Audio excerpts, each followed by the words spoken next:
Hi, I'm Clay Howell, and I'm going to show you some of the features of block, paper, scissors. So block, paper, scissors is a paper, scissors, rocks based game where you have slashy weapons, stealthy weapons, and smashy weapons. Each weapon trumps another weapon. There is a fourth type of weapon called special weapons, and I'll talk to you more about those in a second. This game was made in Unity, and it's made for Android mobile devices. So I'm going to start it up real quick. I'm going to host on one of the devices and then join on the other device.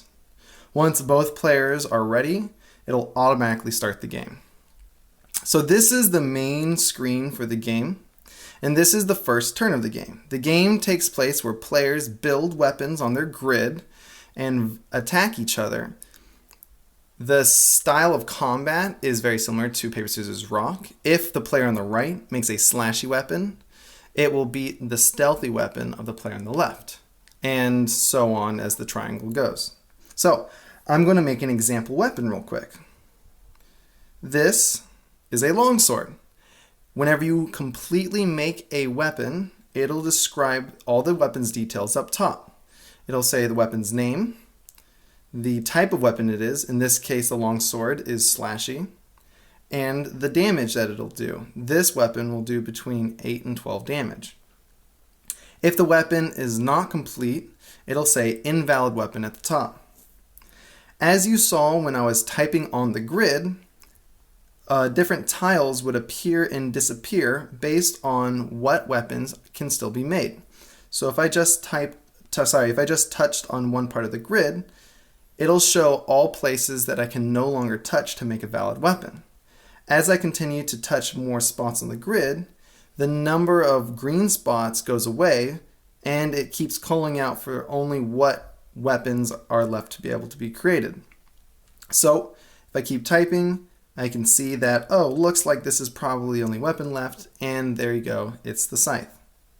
So I'm going to go back to my original weapon of the longsword, and on the left over here, I'm going to make a hammer. The hammer is a smashy type of weapon that deals 3 to 5 damage. Notice that it has +1 there at the end because my weapon included the +1 tile. The effect that this weapon has is that it'll break 2 of the enemy tiles. Now, smashy weapons beat slashy weapons. And whenever I complete the weapon that I want, the player will click confirm and lock in their weapon of choice. Once both players have confirmed, it'll show what happened. So on the left side, it shows that you made a hammer and your opponent made a longsword. The left player won and the right player lost. Therefore, the left player's weapon deals its damage to the right player, and the left player's effect of the weapon is applied to the right player. The right player's weapon doesn't deal any damage, and it doesn't do any special effects. On the bottom, it shows your health and your opponent's health. The left player's health is still at 100, while the right player's health went down to 95. So, whenever I go and click continue, I go back to the main screen, and it shows that the right player has 2 of their tiles on their grid smashed and broken. That means that those tiles can no longer be used, and any weapons that would be using those tiles can no longer be played. The +1s that you see on the grid, and here whenever 2 +1s overlap, it becomes +2, etc. But these right here are to introduce sort of a discovery factor. Since it's beneficial to use as many +1s as possible, a player is incentivized to touch all of those +1s, and sometimes new and interesting weapons can occur, and also encourages them to use maybe different type of weapons, or maybe a weapon that they didn't particularly expect to use in the first place.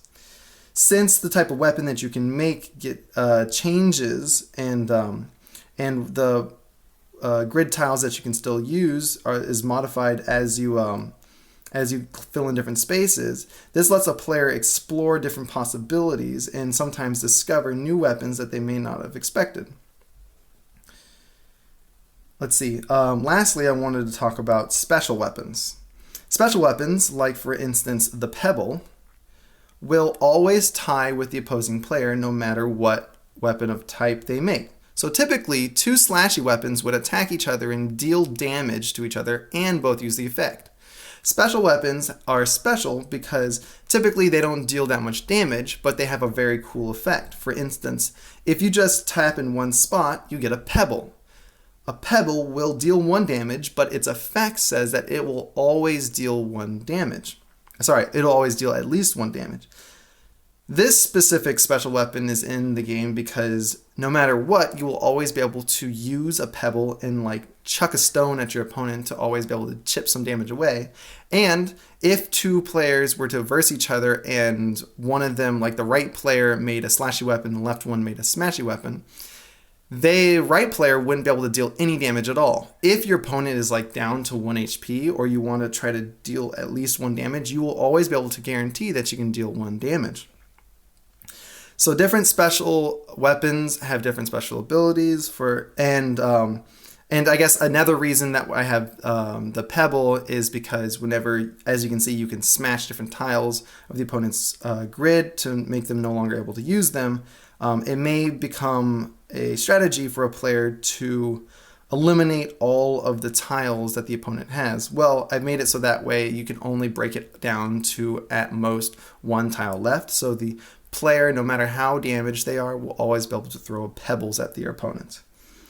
So that's about it. That's all I really wanted to show. I hope that this made the game make a lot more sense. I guess there are some things that I learned from making this game. I learned more about networking, especially when it comes to mobile devices, and networking on Android devices using Unity. I became more proficient with Unity, and I completed this project over the course of 8 weeks. Thank you very much for watching, and have a good day.